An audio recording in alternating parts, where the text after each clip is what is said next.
Hi, this is Thunder E from Booredatwork.com and welcome to our full review of the BlackBerry Q10 on Verizon. So the Q10 is BlackBerry's return to the old QWERTY keyboard smartphones.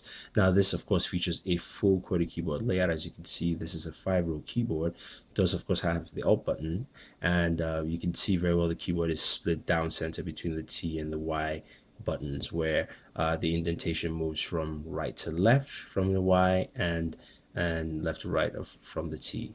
So the screen display here is a 3-inch display. It's actually a 720 by 720 display, so it's actually a square display, if you will. It's got a front-facing camera. Of course, you also have your traditional BlackBerry identification light, which will show up if you have any text messages or emails or things like that. On the right hand side, you do have your micro USB as well as a mini HDMI.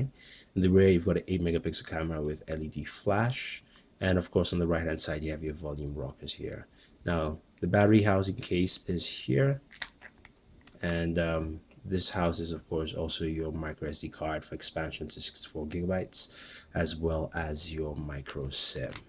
Internal storage on this is 16 gigabytes, so you do have some storage here on the device. Now, the power button's on the top, and you have your 3.5mm jack. Now, to unlock your BlackBerry, you can either hit the power button or simply from the lower bezel, slide up, and you can see it unlocks the device. Now, we can also, of course, unlock the lock screen and get out of there. So now we're in our search application. One thing that most people tend to talk about is how do I get back to my home screen. So the best thing to do is just to slide up, and that takes you to your most used applications. From there, you can slide from to the right, shows you your list of applications, what you have. Of course, there's a BlackBerry World. You can slide down from the top, which reveals your settings, your quick settings, as well as your main settings to jump into our notifications. Now, at the very bottom of your screen, you do have your camera, so you can quickly tap to go to the camera, as well as your dialer there. By just typing the numbers, it would take you straight to the dialer itself, so you can easily just start hitting the numbers on your keypad to dial. Now, of course, you do have the BlackBerry Hub here. So this has, of course, emails from Booredatwork. We can go to our hub here where we have, we can go through our text messages, emails, as well as Twitter. So we can go through all in the hub, which shows us everything we have. Or we can slide out, of course, and go, say, to just Twitter. And that shows us what we have in Twitter here. Or another way to actually look at some of the messages you have is if you're in here, you can slide up and peek, basically the peek function, to see I have 22 tweets, 18 emails, and I can now slide that over back to my hub. So that's something very nice with the whole interface and how it works with the BlackBerry Q10.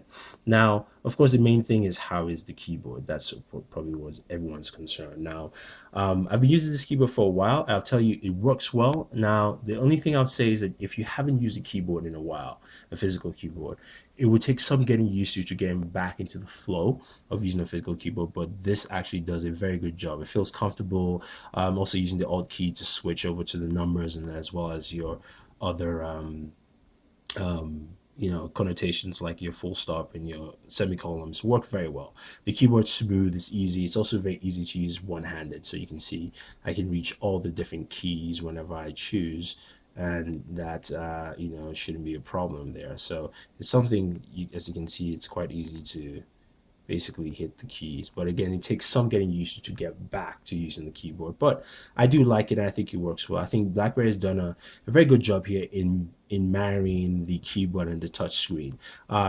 Something I would like to see is for them to give users an easier way to head back home.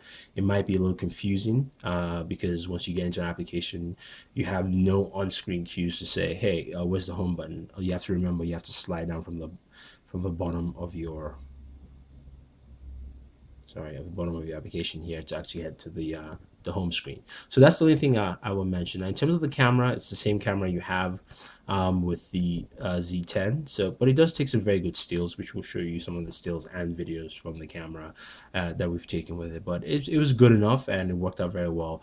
Low light settings, not so much. I'm recording with the BlackBerry Q10. See, we're at the border of Colorado and Nebraska, doing a little road trip here.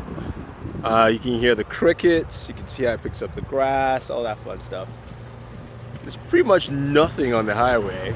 It's a lot of flat land. So decided we'll give you about 30 seconds or so. Some good sound. Some wildlife, trucks, traffic, and all that fun stuff. Overall, I do like the Q10. I think this is a step forward. I think BlackBerry should actually make more devices with QWERTY keyboards. I think that's a side of the market that no one is, is doing anything there. I think if they stuck to that, I think they will achieve a lot. But I like the Q10. I like the feel. It feels comfortable. You get a very, very good, solid support from the keyboard. The keyboard feels flush, feels good, very easy to handle both single-handed or with your two hands all together. So if you guys have any questions or any comments about the BlackBerry Q10, let us know. Don't forget to subscribe to all our pages on Twitter, Facebook, and YouTube. It's all Booredatwork with 2 O's. So this is Thunder E saying thank you and always enjoy your entertainment.